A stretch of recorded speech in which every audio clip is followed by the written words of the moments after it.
Millionaire CEO was dining at a restaurant until a little girl wrote on his napkin. He cried. Before we dive into the story, drop a comment below and tell us where you're watching from. Enjoy the story. Jason Blackwood tapped his finger against the rim of his crystal wine glass, barely listening to the investment bankers eager to please him. At 45, the CEO of Blackwood Enterprises had mastered the art of appearing engaged, while his mind calculated 3 moves ahead. The dim lighting of Pinnacle Restaurant cast shadows across the faces of everyone at the table. Everything in Jason's life ran according to plan. Every decision calculated, every risk measured. His empire had been built on this precision. The waiter appeared silently, removing his appetizer plate. As the porcelain lifted, Jason noticed something underneath, a folded napkin. Curious? He picked it up while maintaining his practiced smile. "Excuse me," he said, unfolding it beneath the table. The handwriting was childish, but neat. "My grandmother Margaret is dying. She says you're my father. We're at Pine Hills Shelter. Please come before it's too late." Jason's hand froze. The conversation around him faded to white noise. Margaret, a name connected to Emily, his first love from nearly a decade ago. Their relationship had been passionate until his company demanded everything from him.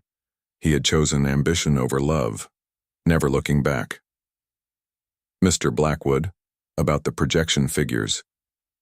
Jason stood abruptly, the chair scraping against hardwood. "I need to leave. Family emergency." The words felt foreign in his mouth. Family. He'd never used that excuse before. 20 minutes later, his Bentley pulled up to Pine Hills Shelter, a stark brick building with windows glowing yellow against the night sky. Jason sat motionless, knuckles white against the steering wheel. Inside, a tired-looking woman led him down a hallway to a small office. "She's been asking for you," the director explained. "Margaret insisted we find you if anything happened." Jason's voice was barely controlled. "Where is she?" The girl who entered minutes later stopped Jason's heart. 8 years old with blonde, hair falling around a delicate face. But it was her eyes, startlingly blue and penetrating, that made his breath catch. His own eyes looking back at him. She extended her small wrist, revealing a crescent-shaped birthmark identical to his own. "Hello," she said quietly. "I'm Sophia." The empire builder, the man who controlled boardrooms with a glance, found himself speechless. In that moment, Jason Blackwood realized that all his billions meant nothing compared to the small girl standing before him, the daughter he never knew he had. Jason stared at Sophia, his mind racing to process the reality standing before him. The small office in Pine Hills Shelter seemed to shrink around them as the director shifted uncomfortably in her chair. "I understand this is quite a shock, Mr. Blackwood," she said, breaking the silence. "Perhaps you'd like a moment alone with Sophia." Jason nodded numbly, unable to tear his gaze from the girl's face. The director stepped out, closing the door softly behind her. "How did you find me?" he finally asked. Sophia's small fingers twisted, the hem of her faded blue sweater. "Grandma kept a box with your business cards and newspaper clippings. She showed me your picture before she..." Her voice wavered slightly. "Before she got really sick." Jason sank into a chair, bringing himself to eye level with his daughter. His daughter. The concept was still impossible to grasp. "Emily never told me about you," he said, the words heavy with regret and a hint of anger. "Why didn't she tell me?" Sophia shrugged, her eyes, so unnervingly like his own, watching him carefully. "Mom said you were building important things, that you had your own life." She paused. "She said someday when I was old enough I could decide if I wanted to find you." Jason felt a sharp pang in his chest. Emily had protected him from responsibility while sacrificing herself. It was so like her, generous to a fault, even toward the man who had abandoned her. "When did your grandmother?" 3 days ago, Sophia replied with the straightforward clarity of children discussing unbearable things. "She held on as long as she could." The director returned with a folder of documents. Emily Harrison named you as Sophia's father on her birth certificate, though she never pursued any legal acknowledgement or support. She slid several papers across her desk. These are the guardianship forms. Of course, we'll need to verify paternity officially, though the resemblance is quite convincing. Jason barely heard her. His mind was calculating with the same precision he applied to business. Margaret had been gone for 3 days. Sophia had been alone in a shelter for 3 days. His child had been mourning her grandmother with no family to comfort her. I want to take her home, he said abruptly. Tonight. The director blinked in surprise. Mr. Blackwood, while I appreciate your enthusiasm, there are procedures. I have a team of lawyers who can handle any procedures, Jason cut in. But I'm not leaving my daughter here another night. As they approached his Bentley, Sophia hesitated. Is something wrong? Jason asked. She looked up at him, vulnerability plain on her face. Are you sure you want me? The question caught him off guard, direct and devastating in its simplicity. Jason knelt down, meeting her gaze. Sophia, he said, choosing his words carefully. I didn't know about you until tonight. I have no idea how to be a father. He took a breath. But yes, I want you. We'll figure this out together.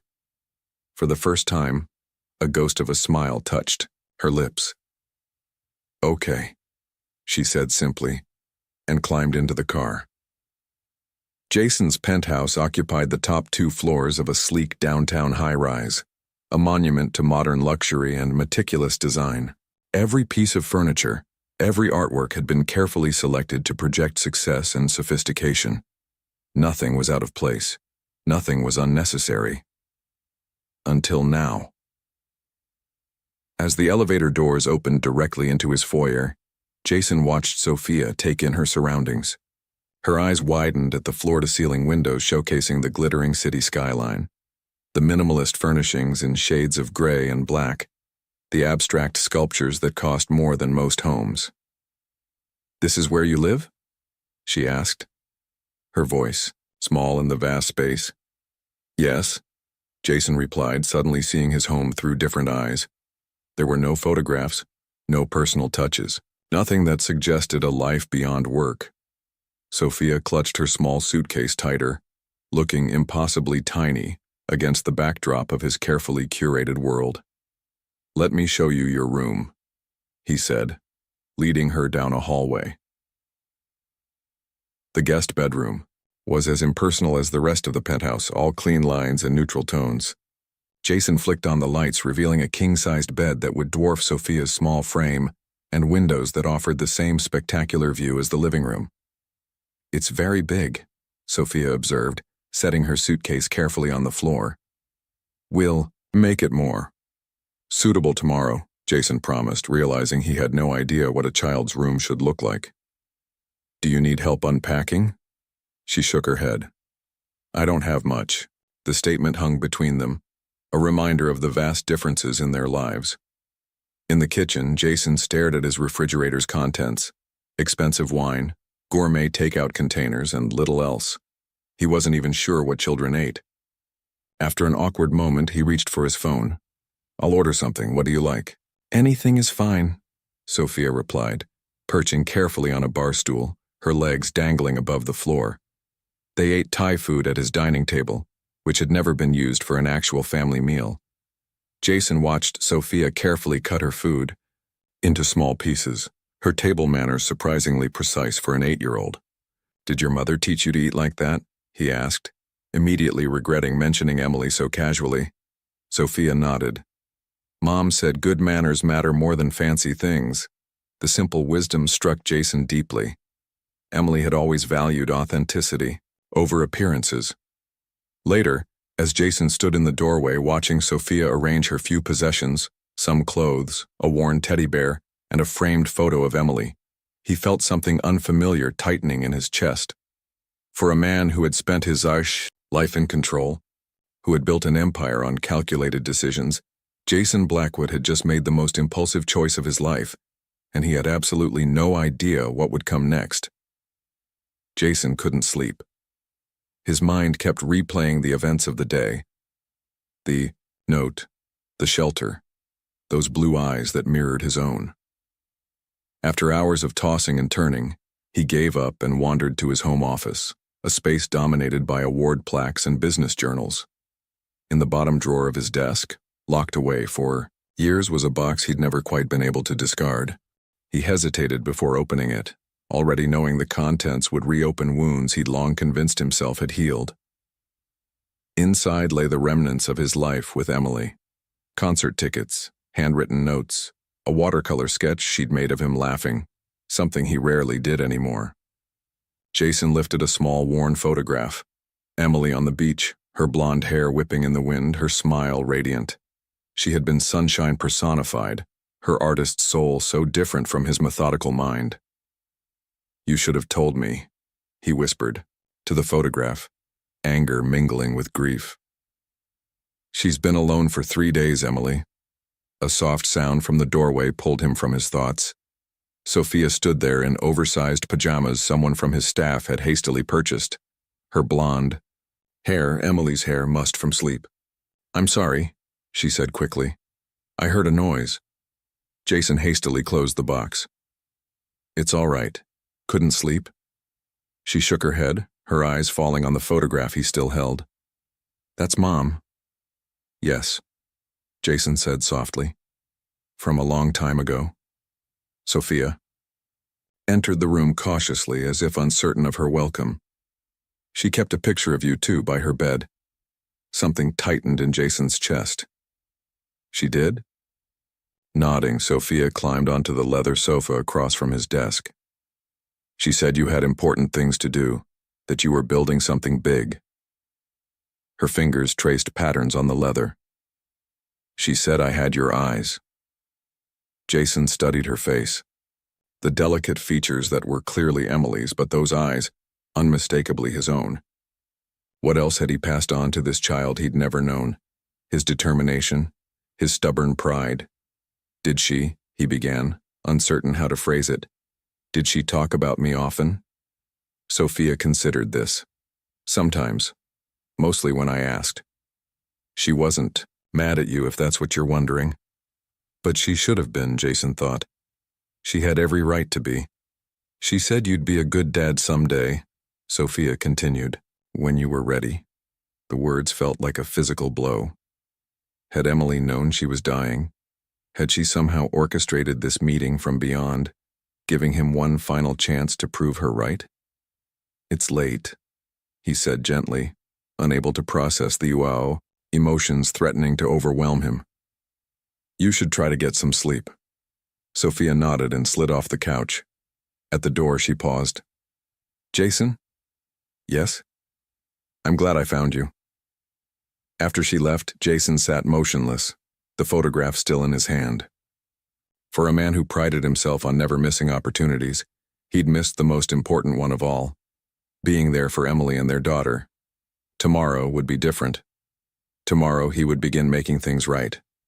Morning arrived with the harsh reality that Jason Blackwood, master of billion-dollar acquisitions, had absolutely no idea how to care for an 8-year-old girl. He stood in his kitchen, staring into his refrigerator as if it might suddenly produce a child-appropriate breakfast. "Do you have any cereal?" Sophia asked, appearing beside him in yesterday's clothes, her hair pulled back in a slightly lopsided ponytail. Jason closed the refrigerator. "I don't think so. I usually just have coffee." Sophia nodded solemnly, as if this confirmed something she'd already suspected about him. "Mom said you can't think properly without breakfast." The innocent comment so casually delivered made his chest tighten. How many other little nuggets of wisdom had Emily shared about him? She was right, he conceded. "Let's go out for breakfast, and then we need to get you some things." An hour later, they were walking through a department store, a completely foreign experience for Jason. He typically had personal shoppers handle such mundane tasks. Now, surrounded by children's clothing, he felt oddly vulnerable. "Pick whatever you like," he said, gesturing vaguely around them. Sophia looked up at him uncertainly. "Anything?" "Of course." She bit her lip, then moved cautiously through the racks, occasionally touching a sleeve or a collar but selecting nothing. After several minutes of this hesitation, Jason realized the problem. "Sophia," he said gently, crouching to her eye level. "You don't need to worry about the cost." She shifted uncomfortably. "Mom always said to check the price tag first." Another knife twist of reality. While he'd been amassing wealth, Emily had been teaching their daughter financial caution. "That was good advice," he acknowledged. "But today is different. This is necessary, not extra." Slowly, Sophia began selecting items. Practical choices mostly, nothing frivolous. She checked with him before each edition, her eyes seeking approval, until he insisted she didn't need to ask. In the toy section, Sophia finally showed genuine interest, her eyes lighting up at an art set with paints, brushes, and a small easel. "Do you like to paint?" Jason asked, already knowing the answer. She nodded. "Mom taught me. She said it helps put feelings on paper when words are too hard." Jason added the art set to their cart without hesitation. "You inherited that from her. She was very talented." "I know," Sophia said softly. She sold paintings sometimes when bills were tight. Each casual revelation was another reminder of how different their lives had been. His filled with excess, theirs with careful budgeting. Now these worlds were colliding, with an 8-year-old girl caught in between. 3 days into their new arrangement, a delicate routine began to form. Jason had cleared his schedule as much as possible, delegating meetings and postponing business, trips, actions that would have been unthinkable a week earlier. His executive team was confused by the sudden change, but he offered minimal explanation. The press hadn't yet discovered Sophia's existence, and he intended to keep it that way as long as possible. Each morning, Jason woke early, answered critical emails, and then prepared a simple breakfast before Sophia emerged from her room. There, meals were quiet affairs, but the silence had begun to feel less strained. "I need to enroll you in school," Jason said over toast and eggs. The education coordinator recommended several options. Sophia pushed her scrambled eggs around her plate. "Do you miss school?" he asked, realizing he knew almost nothing about her academic life. She shrugged. "I like learning, but kids sometimes ask questions when things are different." Jason understood immediately. Questions about her mother, and now questions about suddenly living with a father who had been absent for 8 years. "We'll find somewhere good," he promised. "Somewhere you'll feel comfortable." That evening, as Jason worked in his home office, a piercing cry shattered the quiet. He bolted from his chair and raced to Sophia's room, his heart pounding. She was thrashing in her sleep, tears streaming down her face. "Mom," she cried. "Don't go." Jason froze in the doorway, paralyzed by the raw grief in her voice. This was beyond his expertise. Spreadsheets and market projections couldn't help here. "Sophia," he said softly, approaching her bed. "Sophia, wake up. It's just a dream." Her eyes flew open, disoriented and fearful. For a moment she looked confused by his presence, as if expecting someone else. Then reality crashed back. "I'm sorry," she whispered, wiping tears with small fists. "Don't apologize," Jason said, sitting awkwardly on the edge of her bed. "Bad dreams are normal." She nodded, pulling her knees to her chest.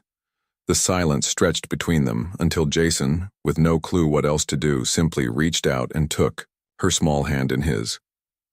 To his surprise, Sophia didn't pull away. Her fingers curled around his, holding on as if to anchor herself. They sat like that, connected by this simple touch, until her breathing steadied and the tension in her shoulders eased. "Would you like some water?" he asked finally. She shook her head. "Could you just stay a little longer?" So Jason Blackwood, CEO of a global enterprise, sat holding his daughter's hand until she fell back asleep. Client calls and quarterly projections. Forgotten. The next morning, Jason found a drawing on his desk, a slightly awkward but unmistakable portrait of him, rendered in careful strokes of colored pencil. At the bottom, Sophia had written, "Thank you for staying." The protective bubble Jason had created around their newfound routine burst on a Tuesday morning. His phone buzzed with urgent messages from his PR director. "Call immediately. Story. Breaking about your daughter. Jason's stomach dropped. He'd known this moment would come but had hoped for more time. Time for Sophia to adjust. Time for him to figure out how to shield her from the inevitable scrutiny. "Mr. Blackwood," his PR director said when he called, "the Daily Chronicle is running a piece tomorrow. Billionaire's secret love child discovered. They have photos of you and Sophia at the department store. We need a statement." Jason glanced at Sophia's closed bedroom door. She was getting ready for her first day at Westridge Academy, an exclusive private school where he hoped she might find stability. "Release nothing," he instructed. "No confirmations, no denials. I'll handle this myself."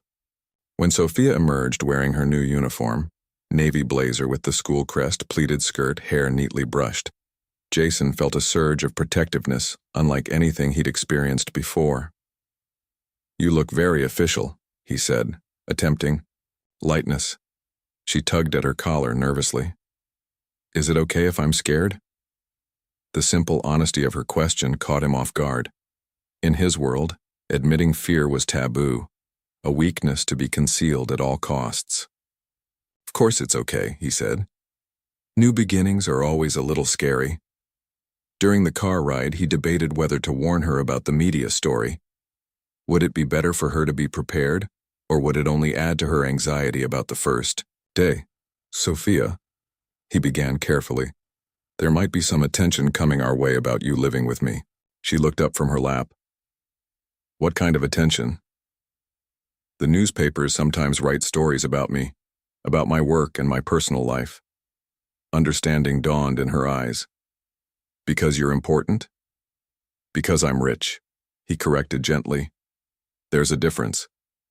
When they arrived at Westridge, Jason walked her to the administration building, aware of the curious glances from other parents.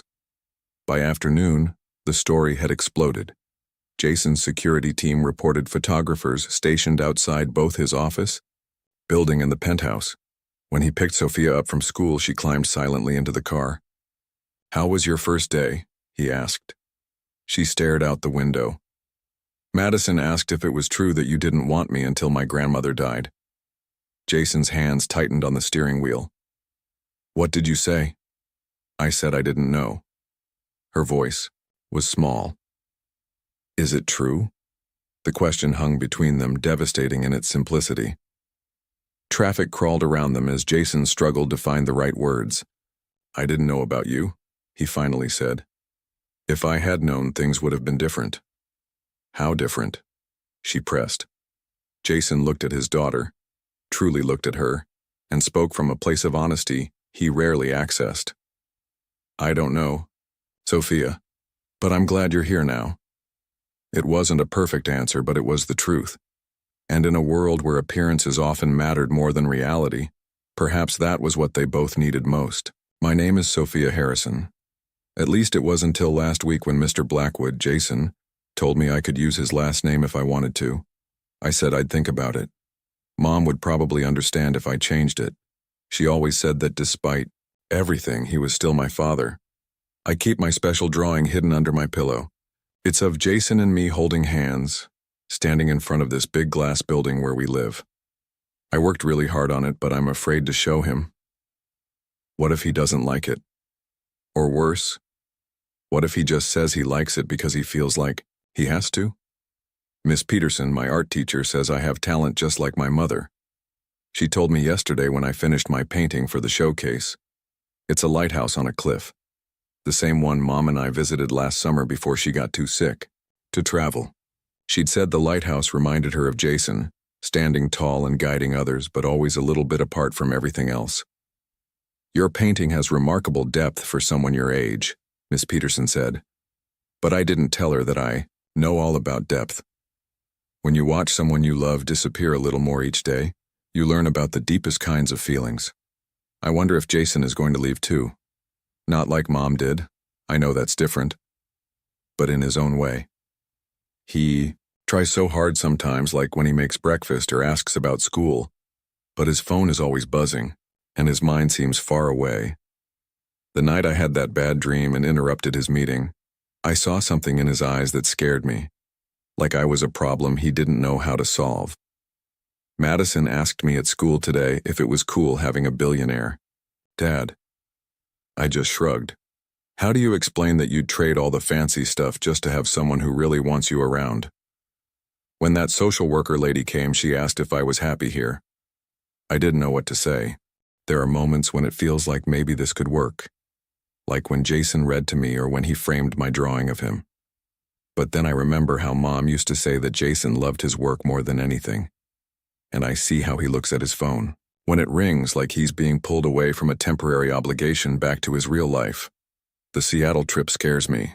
Miss Rebecca is nice, but she's not family. After he leaves, will he realize life is easier without an 8-year-old complicating everything? Mom always said I shouldn't expect too much from him. He has his own path, she'd tell me. But sometimes, at night, I still imagine what it would be like if he decided I was part of his path too. Yesterday, I overheard him arguing with someone on the phone about the Seattle trip. I understand the stakes, he said, sounding frustrated, but the timeline is problematic. Was he talking about me? Am I the problem with his timeline? Jason sat in his office staring at the acquisition proposal that would cement Blackwood Enterprises as the dominant force in international markets. The Seattle deal represented everything he'd worked for: global expansion, unprecedented profit margins, and the board chairmanship he'd coveted for years. There was just one problem.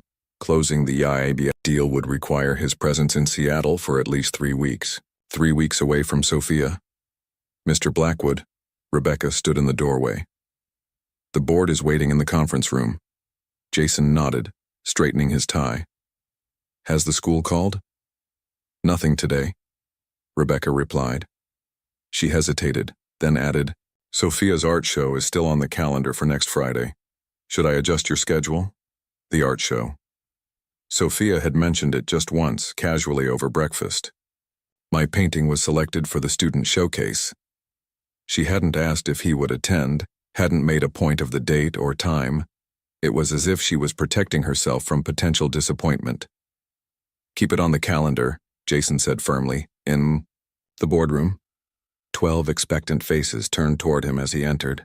These were people who had known only the driven, uncompromising Jason Blackwood, a man for whom personal considerations were never a factor in business decisions.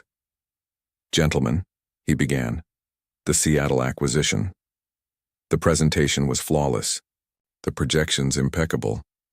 Yet a part of his mind remained in a school art room where an 8-year-old girl was painting with her mother's talent.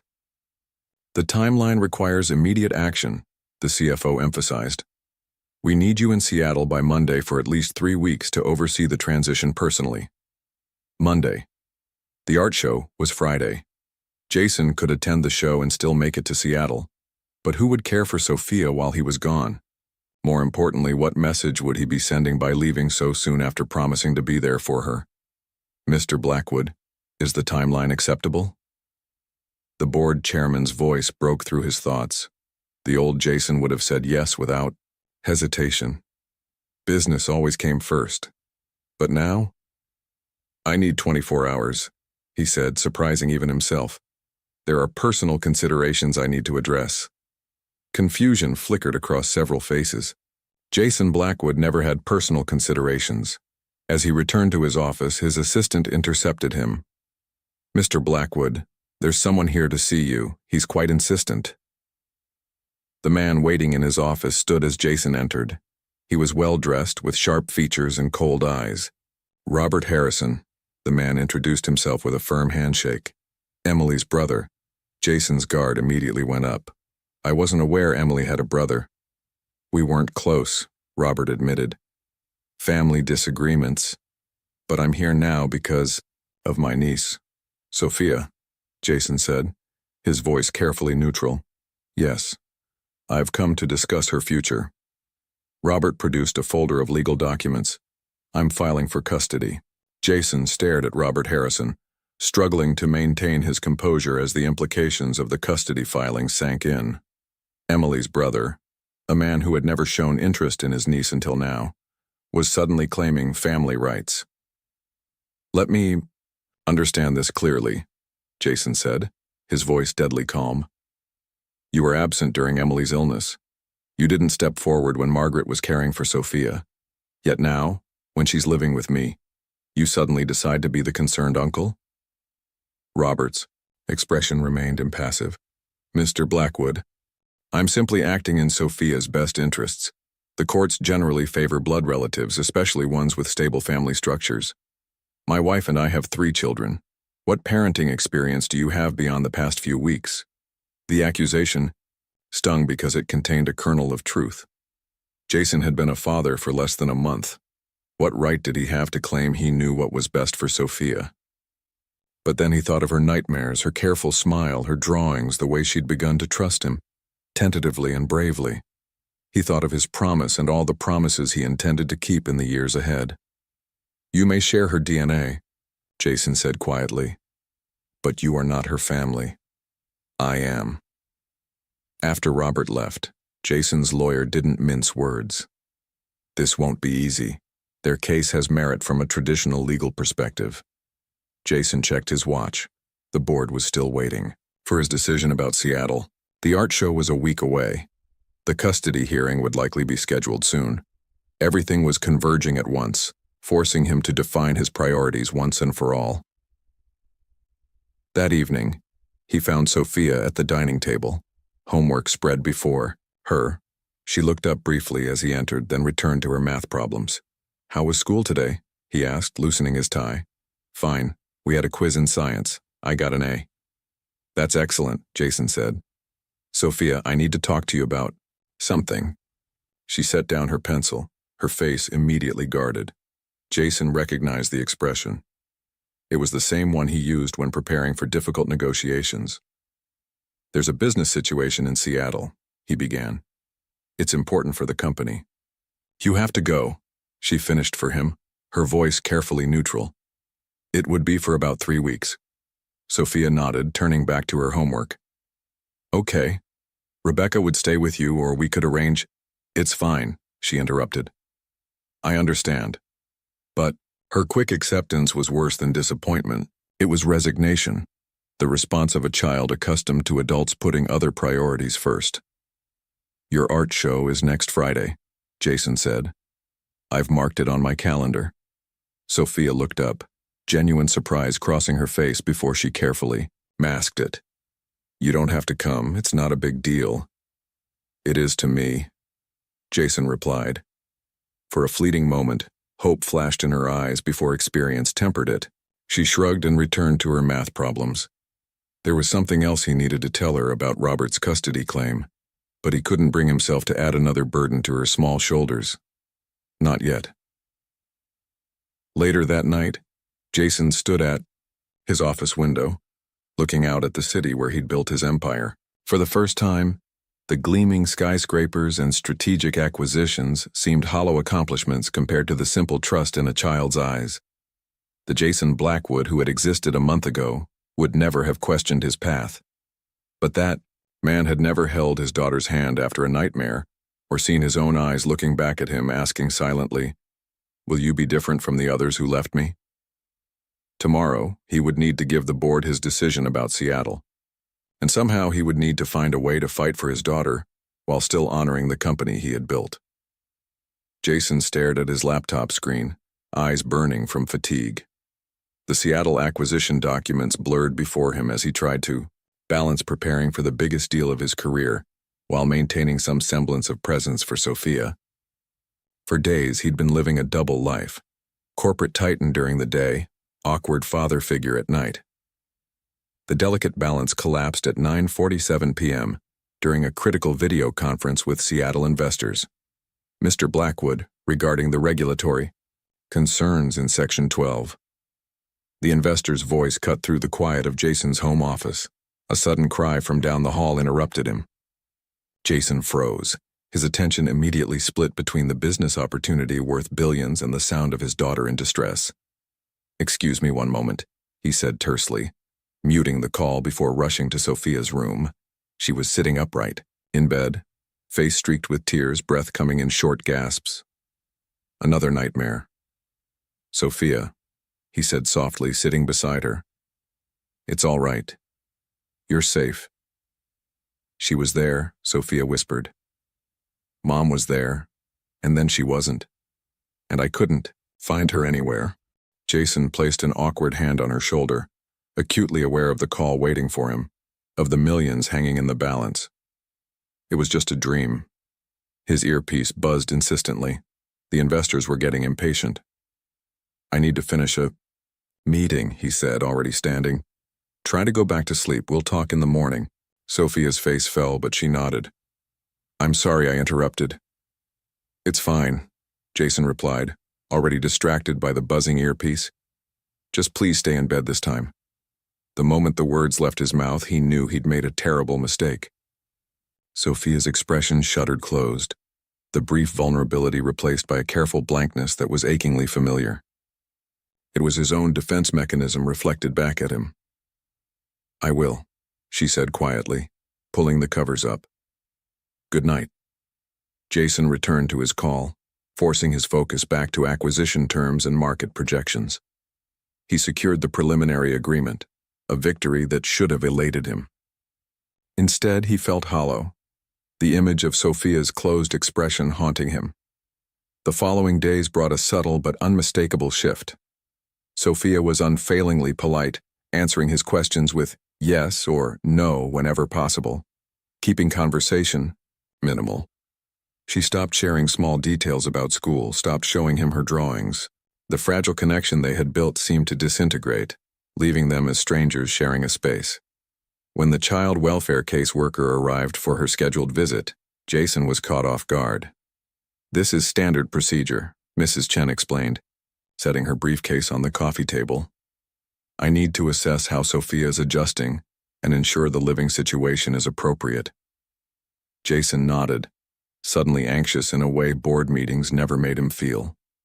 Of course, Mrs. Chen spoke with Sophia privately while Jason waited in his office, pretending to work but actually straining to hear their muffled conversation.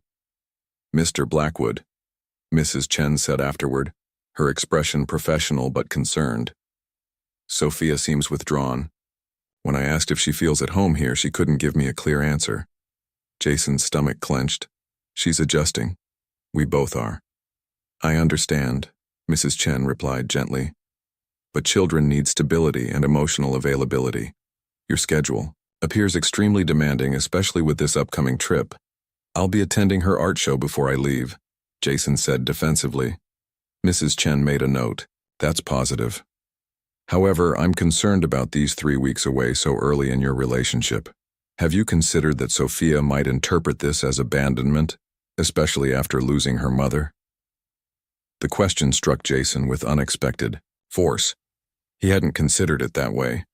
He'd been thinking of the trip as a business necessity, not as another loss for Sophia. "I'll be video calling daily," he said. Mrs. Chen's expression remained neutral. "Mr. Blackwood, being a parent often means making difficult choices. Sometimes the right business decision isn't the right parenting decision." After she left, Jason stood in the hallway outside Sophia's room, listening to the silence. For the first time in his career, he wondered if success had come at too high a price, and if he was about to make the same mistake again. Jason stood in the boardroom surrounded by expectant faces. The flight to Seattle was booked for Saturday morning. Contracts were prepared, and the entire future of Blackwood Enterprises hung in the balance. Everything was proceeding according to plan. "The board has convened this emergency meeting," Chairman Walter Morgan began, his voice carrying the weight of authority, "to address concerns about the Seattle acquisition timeline." Jason straightened his tie, already formulating his defense.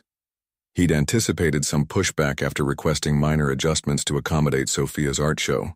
"To be blunt, Jason," Walter continued, "several board members have expressed concern about your commitment to this acquisition given your recent personal developments." A tense silence filled the room. Everyone present knew about Sophia now. The story had run in every business publication, complete with speculation about how Jason's secret daughter might affect the company's future.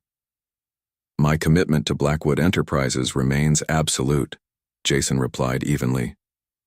"The slight schedule adjustment doesn't impact our strategic position." Richard Carter, the most aggressive board member, leaned forward. "With respect, Jason, this company wasn't built on slight schedule adjustments. It was built on absolute dedication and singular focus, qualities you've always embodied." Until now. The implication hung heavy in the air. Jason felt a familiar surge of defensive pride. These men had watched him sacrifice everything for this company. They expected nothing less now. "What exactly are you suggesting, Richard?" he asked, his voice deceptively calm. "We're suggesting," Walter interjected, "that you need to make your priorities clear. Either commit fully to this acquisition, which means departing for Seattle tomorrow and remaining for the required 3 weeks, or perhaps consider a temporary step back from operations during this adjustment period in your personal life." The ultimatum was delivered with corporate politeness, but Jason recognized it for what it was: a threat. Prove your loyalty or lose your power. Before he could respond, his phone vibrated. The school's number flashed on the screen. Jason rarely took calls during board meetings, but something, instinct perhaps, made him excuse himself. "Mr. Blackwood." The school counselor's voice was calm but concerned. "There's been an incident with Sophia. She became extremely upset during a family tree exercise in class. She's with me now, but she's asking for you." Jason's chest tightened. "I'll be there right away." He returned to the boardroom, already reaching for his suit jacket. "Gentlemen, I need to leave. Family emergency." Richard scoffed audibly. "This is exactly what concerns us." Jason paused at the door, something shifting fundamentally inside him. "This meeting is adjourned until tomorrow. I'll have my decision for you then." 30 minutes later, Jason was sitting in the school counselor's office where Sophia sat curled in a chair, her small frame turned inward, eyes red from crying. "What happened?" he asked gently. The counselor explained. "The class was creating family trees. When another student asked why Sophia was only drawing herself and her mother, a rather insensitive discussion ensued about absent fathers and orphans." Jason winced, imagining Sophia facing those questions alone. "Can we go home?" Sophia whispered, looking smaller than he'd ever seen her. "Home, not your house or the apartment. Home." The significance wasn't lost on Jason. The drive back was quiet, until Sophia finally spoke. "Are you mad that you had to leave work?" Jason glanced at her, surprised. "No." "Why would you think that?" She shrugged, looking out the window. "Mom said your work was the most important thing to you." The words stung because they had been true. For years, nothing had mattered more than building his empire, proving himself, accumulating success and power. "Things change, Sophia," he said carefully. "People change." Back at the penthouse, Jason made hot chocolate, something his own mother had done for him as a child. They sat together at the kitchen counter, an unlikely pair finding comfort in the simple ritual. "I didn't know what to put on my family tree," Sophia admitted, her fingers curled around her mug. "The other kids have grandparents and siblings, and pets. I just had Mom. And now?" Her voice trailed off, the unspoken loss hanging between them. "Now you have me," Jason said softly. Sophia looked up, studying him with those piercing blue eyes so like his own. "For how long?" The question cut through all pretense, all corporate diplomatic language. This was the true negotiation, the one that actually mattered. "For as long as you need me," Jason answered. "For always, even if it means missing important business things." Jason thought about the board meeting, the ultimatum, the Seattle deal, all the trappings of success he'd spent his life pursuing. Then he looked at this small, fierce person who carried his blood and Emily's spirit, who had already lost too much. "Yes," he said with certainty. Even then. That night, after Sophia had gone to bed, Jason sat in his office staring at the framed drawing she had made of him. His phone buzzed repeatedly. Board members, investors, the Seattle team, all demanding answers, commitments, decisions. Rebecca appeared in the doorway. "The board is expecting your decision by morning." Jason nodded. "I know." "Sir," she hesitated, then continued with unusual candor. "I've worked with you for 7 years. I've never seen you waver on a business decision before." I've never had a daughter before, he replied simply. Rebecca smiled slightly. For what it's worth, I think you're making the right choice, whichever one it is. After she left, Jason picked up his phone and dialed Walter's number. When the chairman answered, Jason spoke with the same decisive tone he'd used to build his company. I'll be attending my daughter's art show on Friday. After that, I'll join the team in Seattle via video conference. My physical presence isn't required for this acquisition to succeed, and you know it. There was a long pause before Walter replied. The board won't be pleased. Then they can vote me out, Jason said calmly. But I suspect our shareholders would prefer a CEO who can innovate around obstacles rather than simply bulldoze through them.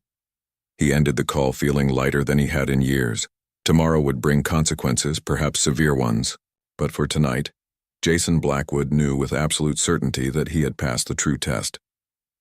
The next morning, as he prepared to face the board, his lawyer called with troubling news. Robert Harrison has expedited the custody hearing. It's scheduled for next Wednesday, right before your Seattle trip. His filing claims your work commitments make you an unsuitable guardian. Jason's jaw tightened. He's been watching us. It appears so. The timing is suspicious. What are our chances? His lawyer hesitated. With your travel plans and the board conflicts, it doesn't look good. The courts tend to favor stability and presence over financial resources. Then I need to demonstrate both, Jason said firmly. I'll see you at the office in an hour. When he entered the boardroom, the tension was palpable. Without preamble, Jason laid out his alternative plan. I've restructured the Seattle acquisition team. Rebecca will lead on-site operations while I maintain oversight via daily video conferences. The regulatory issues will be handled by our legal team, with me joining remotely for critical negotiations. Walter's expression darkened. This is highly irregular. So is my situation, Jason replied evenly. Gentlemen, I've never asked for accommodation in 15 years of building this company. I'm asking now, not because I'm any less committed, but because I have a more important commitment to honor. To a child you've known for less than a month, Richard interjected. Jason met his gaze steadily. To my daughter, who has lost everyone else she's ever loved. To a promise I made that I would be different from those who abandoned her. The room fell silent. Finally, Walter spoke. We'll take your proposal under advisement and reconvene after the quarterly reports are filed. It wasn't approval, but it wasn't outright rejection either. Jason would take it, for now. That afternoon he arrived early at Westridge Academy, slipping into the back of Sophia's art class. She hadn't seen him yet, focused intently on the canvas before her. Her small hands moved with purpose, adding delicate strokes to her lighthouse painting. Miss Peterson noticed him and approached quietly. She's quite talented, Mr. Blackwood. Emily would be proud. I know, Jason said softly. I just wish I'd known earlier. You're here now, the teacher replied. That's what matters. When Sophia finally spotted him, her eyes widened in surprise. You came to my class? I wanted to see you work, Jason said simply. Your mother was creating a masterpiece when I first met her too. The smile that bloomed across Sophia's face was worth every confrontation, every risk to his career. For the first time, Jason understood what Emily had known all along, that some things were worth sacrificing everything for. The courtroom felt sterile and cold as Jason straightened his tie and prepared for the most important negotiation of his life. Unlike the boardroom where he commanded absolute authority, here he was just another petitioner at the mercy of the system. For 2 weeks, the custody battle had consumed every aspect of his life. Board meetings were delegated. The Seattle acquisition moved forward without his direct involvement. And for the first time in Blackwood Enterprises history, Jason had formally activated his emergency succession plan, naming Rebecca as acting CEO while he focused solely on keeping Sophia. All rise, called the bailiff as Judge Martinez entered the courtroom. Jason stood, glancing at Sophia, who sat with her court-appointed advocate in the front row. She looked small in her navy dress, her blonde hair pulled back neatly, her eyes wide as she took in the imposing room. Robert Harrison and his wife presented a picture-perfect image of traditional family values. Their attorney wasted no time establishing their qualifications. Your Honor, my clients have raised 3 successful children. They have a stable marriage, strong community ties, and a family home with space for Olivia to thrive. Most importantly, they share blood ties with the child, ties that Mr. Blackwood does not and cannot claim. When Robert himself took the stand, he spoke with practiced sincerity. We simply want what's best for our niece. Mr. Blackwood is a businessman first and foremost. His lifestyle involves extensive travel, unpredictable hours, and a singular focus on corporate success that leaves little room for parenting. Jason's attorney countered with evidence of the changes he'd made: the modified work schedule, the permanent guardianship petition, the college fund established in Sophia's name. Yet Jason could see doubt in the judge's eyes. When his turn came to testify, Jason abandoned the carefully prepared statement his lawyers had crafted. Instead, he spoke directly from his heart. Your Honor, I'm not going to pretend I'm a perfect father. 8 weeks ago, I didn't even know I had a daughter. I've made mistakes, plenty of them. I've been learning on the job every single day. He paused, gathering his thoughts.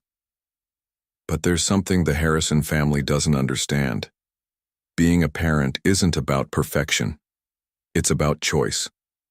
Every day since Sophia came into my life, I've chosen her. I've chosen to be there for her nightmares, to learn which breakfast cereal she prefers, to sit through animated movies I don't understand. Jason turned slightly toward Sophia, whose eyes never left his face. I chose to attend her art showcase instead of flying to Seattle for the biggest deal of my career. I chose to step back from running my company to fight for her in this courtroom. And if given the chance, I'll keep choosing her over business, over money, over everything for the rest of my life.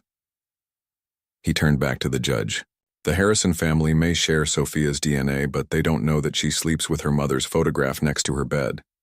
They don't know that she hums when she paints, just like Emily did. They don't know that she's brave and kind and smarter than most adults I know. His voice caught slightly. They claim blood makes them family, but they weren't there when Emily was dying. They weren't there when Sophia had no one. I may have entered her life late, but I'm here now, and I'm not going anywhere. The courtroom fell silent when he finished. Even Robert looked uncomfortable. The pivotal moment came when Rebecca unexpectedly requested to testify. She presented a timeline chronicling Jason's transformation from the moment he'd received Sophia's note through each subsequent choice he'd made to prioritize his daughter. I've worked with Mr. Blackwood for 7 years, she concluded. In that time, I've watched him build an empire with single-minded focus, but nothing, not closing billion-dollar deals or winning industry awards, has ever made him as genuinely happy as being Sophia's father. When the judge called a brief recess to consider her ruling, Jason knelt before Sophia in the hallway. No matter what happens, he promised, we'll face it together. For the first time since the custody battle began, Sophia wrapped her arms around his neck. I know, she whispered. When Judge Martinez returned, her expression gave nothing away. She reviewed her notes carefully before looking up. In matters of custody, this court must consider what arrangement best serves the child's interests, not the adults involved. Mr. Harrison presents a traditional family structure with stability and experience. Mr. Blackwood offers a newer relationship, but has demonstrated extraordinary commitment and adaptation. She paused, looking directly at Sophia. Most compelling, however, is the clear preference expressed by Sophia herself, and the bond that has clearly formed between her and Mr. Blackwood in a remarkably short time. This court hereby grants permanent custody to Jason Blackwood, with the provision that Sophia maintain contact with her extended family, including the Harrisons, should she wish to do so. The gavel fell with finality. Jason felt Sophia's small hand slip into his. Together, they had won more than a legal battle. They had won the right to become a family on their own terms. Jason stood in the doorway of Sophia's room, coffee mug in hand, watching as the morning sunlight filtered through curtains they had chosen together. The space looked nothing like it had 3 months ago. Walls now painted a soft blue, shelves filled with books and art supplies, a bulletin board covered with drawings and mementos. It was no longer just a room in his house. It was Sophia's sanctuary. Sophia sat cross-legged on her bed, sketching, intently, her blonde hair falling across her face in a way that reminded him so much of Emily. It made his chest ache. She hadn't noticed him yet, too absorbed in her creation. The past week since the court's ruling had brought a peace neither of them had experienced before. Judge Martinez had granted Jason permanent custody, citing Sophia's clear preference and the extraordinary effort and adaptation Jason had demonstrated. The Harrison family had retreated, humbled by the testimony and evidence of Jason's commitment. "Morning, artist," Jason said softly. Sophia looked up, her face brightening. "I'm making something for your office." "Another masterpiece for my collection?" He smiled, entering the room. She nodded but kept the sketchbook angled away. "It's a surprise." His phone buzzed in his pocket, the fourth time in the past hour. The board was eager for his full return. The Seattle acquisition was proceeding faster than anticipated, and investors were clamoring for reassurance that Blackwood Enterprises remained in capable hands. Jason silenced the device without checking the message. "Pancakes?" he suggested, instead. "With blueberries?" Sophia's eyes lit up. "Is there any other way?" In the kitchen, they moved in an easy rhythm that would have been unimaginable weeks earlier. Sophia measured ingredients while Jason heated the griddle. As they worked, he considered how profoundly his priorities had shifted. The corporate titan who once scheduled his life in 15-minute increments now happily spent an hour making oddly shaped pancakes with an 8-year-old. The man who had demanded perfection from everyone around him now celebrated the beautiful messiness of family life. "Do you have important meetings today?" Sophia asked carefully, dropping blueberries into the batter. Jason flipped a pancake before answering. "Nothing that can't wait." "Because of me?" There was a hint of worry in her voice. Jason turned to face her. "Because I've realized something, Sophia. Work will always be there. The company will survive if I take a morning off. But these moments, making breakfast with you, hearing about your day, watching you grow, these moments won't wait." Sophia considered this, her expression serious. "Mom used to say, time is the most valuable thing you can give someone." "Your mother was very wise," Jason said softly. As they ate breakfast, Sophia handed him a folded piece of paper. "I made this for you." Jason opened it to find a carefully drawn family tree. Unlike the school assignment that had caused her so much distress, this one was different. At the top was Emily, her name surrounded by small painted flowers. Below were Jason and Sophia, their names connected with intricately drawn branches. "It's beautiful," he said, tracing the lines with his finger. "Miss Peterson helped me. She said family trees can look however we want them to look." Sophia pointed to a small inscription at the bottom. "This part is Mom's handwriting." In the corner was a quote Jason recognized from one of Emily's letters. "Love isn't found in grand gestures but in daily choices." "I found it in her journal," Sophia explained. "I think she would be happy now." Jason felt the weight of those words, the forgiveness offered, the acceptance given. The family somehow formed despite everything. That afternoon, Jason made the decision he'd been contemplating for weeks. He called a board meeting and announced his intention to restructure his role at Blackwood Enterprises. He would remain as chairman, providing strategic direction, but would step back from day-to-day operations to focus on being a father. "Some of you may see this as stepping back," he told the stunned board members. "I see it as stepping forward into what truly matters." Later, as the sun began to set, Jason and Sophia stood on the balcony of their penthouse, looking out at the city, lights beginning to twinkle in the dusk. "Do you miss working all the time?" Sophia asked, leaning against the railing. Jason considered the question. "I miss the certainty. Sometimes business problems have solutions. People are more complicated." "Like me?" she asked with a small smile. "Especially you," he teased gently, tucking a strand of hair behind her ear. "But that's what makes it worth it." Sophia's expression grew serious. I miss Mom a lot sometimes. I know, Jason said softly. I wish I'd been there sooner for both of you. But you're here now, she replied simply. In that moment, Jason Blackwood, who had spent decades building towers of glass and steel, accumulating wealth and power and believing those things defined success, finally understood what true richness meant. It wasn't found in boardrooms or bank accounts. It lived in pancake breakfasts and art projects and bedtime stories and small hands reaching for his, in second chances he hadn't deserved but had been given anyway. As Sophia slipped her hand into his, Jason looked out at the empire he had built, then down at the little girl who had changed everything. The choice between them was no choice at all. His greatest achievement would never be listed on any financial report or business magazine. It was standing right beside him, holding his hand, showing him what it meant to truly come home.